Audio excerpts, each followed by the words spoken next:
마가복음 14장 22절부터 31절의 말씀을 통해 사명을 따르는 사람이라는 제목으로 은혜를 나누겠습니다.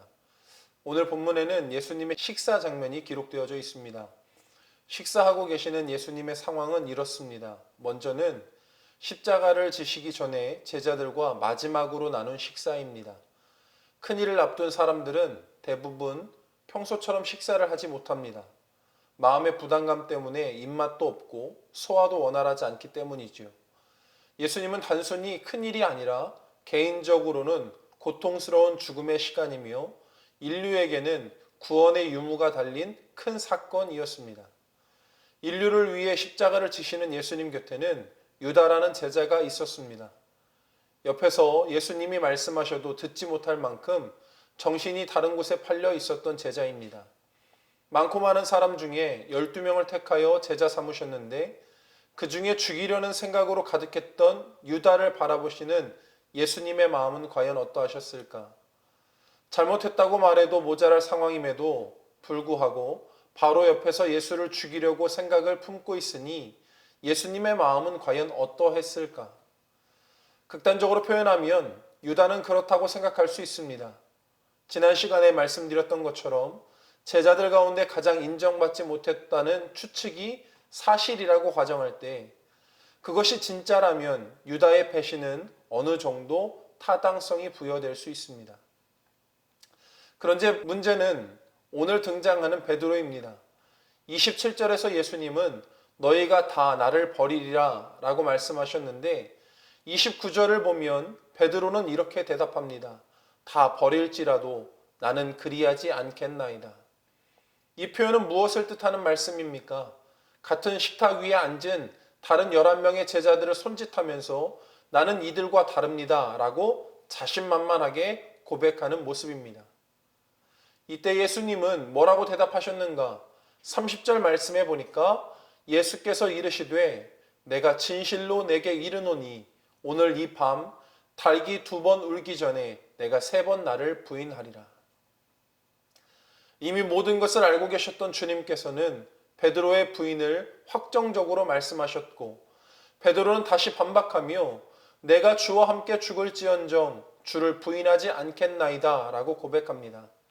그리고 이 고백을 듣고 있던 제자들도 나는 아니라고 서로의 결백을 주장하고 있습니다. 그러나 결국 유다도 베드로도 그리고 모든 제자들도 예수님을 부인했습니다. 죽음을 기다리는 가운데 이루어진 마지막 불편한 식사에 예수님을 팔 생각으로 가득한 유다의 불쾌한 자리, 수제자라 불리며 다른 제자들을 무시하고 호언장담하지만 결국 예수님을 3번이나 배신할 베드로와 함께한 식탁, 얼마나 힘들고 외롭고 슬프고 화가 나며 떠나고 싶은 자리였을까요? 그러나 예수님은 그 어떤 감정도 표현하지 않으셨습니다. 오히려 이 어려운 식탁에서 놀라운 모습을 보여주십니다. 22절을 보면 떡을 가지사 축복하시고 23절을 보면 잔을 가지사 감사 기도하셨습니다. 이와 같은 모습이 어떻게 가능할까요? 죽음을 기다리며 배신할 제자들과 나누는 식탁의 자리에서 어떻게 축복하고 감사하는 단어가 사용될 수 있단 말입니까? 그 이유는 예수님이 사명을 따르셨던 분이기 때문입니다. 유다와 베드로는 사람을 따르는 사람들이었습니다. 유다는 세상의 사람들을 따랐다면 베드로는 예수의 육신을 따랐던 사람입니다. 그렇기 때문에 배신합니다. 자기가 따르던 모습과 다른 모습을 보이면 이유가 달라졌기 때문에 그 사람을 떠나기도 합니다. 이와 같은 모습은 산을 오르는 사람들을 통해서 알 수 있습니다. 등산을 즐겨하지 않고 지인의 권유로 동행하는 사람들은 목적이 정상에 있지 않습니다. 대화하고 간식을 나누고 함께 나누는 그 동행의 시간이 좋기 때문에 산을 오를 뿐입니다.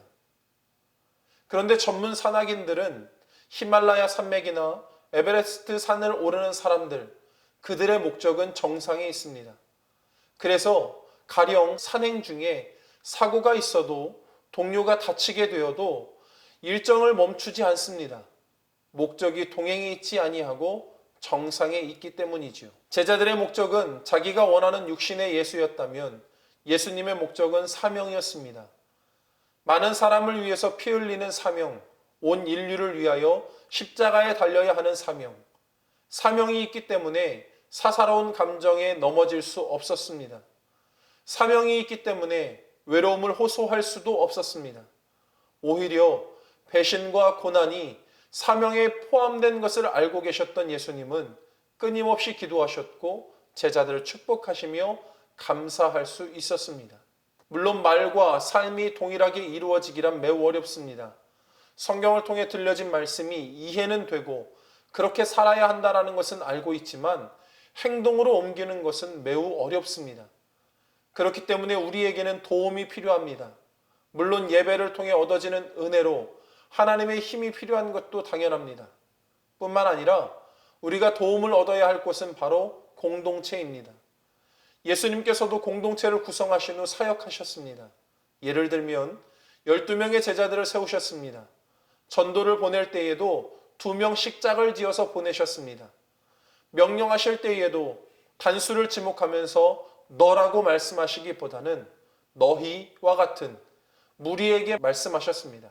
그렇기 때문에 우리는 서로 의지하면서 신앙생활을 해야만 합니다. 다만 이때 중심을 잡아줄 기준이 필요한데 기준은 바로 말씀입니다. 말씀으로 역사하시는 주님께서는 오늘 본문에서 떡과 잔을 통하여 말씀하십니다. 떡을 떼시며 이는 내 몸이라, 잔을 드시며 나의 피 곧 언약의 피니라. 말씀으로 역사하시는 주님께서 떡과 잔을 주시면서 죽음을 더 명확하게 계시하셨습니다.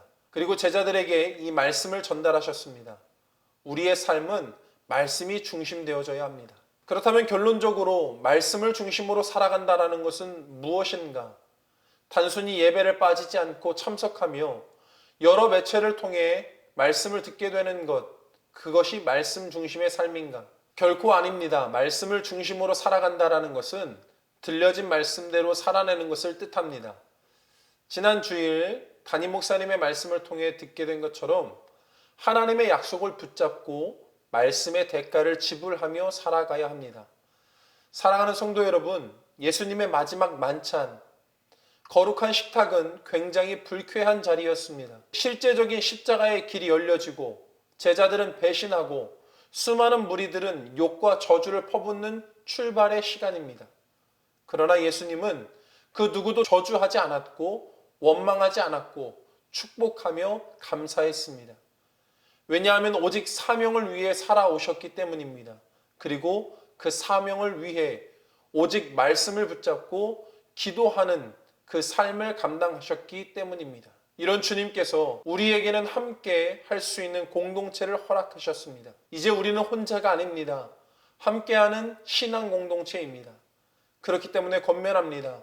오직 사명대로 살아내기 위해 말씀을 묵상하며 공동체의 도움을 받아 살아가길, 참된 그리스도인들이 되길 간절히 축원합니다. 기도하겠습니다. 살아계신 하나님, 하나님의 말씀을 붙잡고 살아가길 원합니다.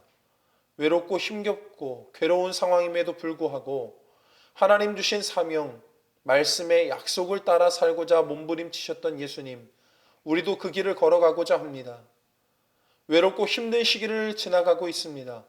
코로나 바이러스로 인하여 집 안에 있는 것도 불편하고 집 밖을 외출하는 것 자체도 매우 불편한 상황 가운데 있습니다.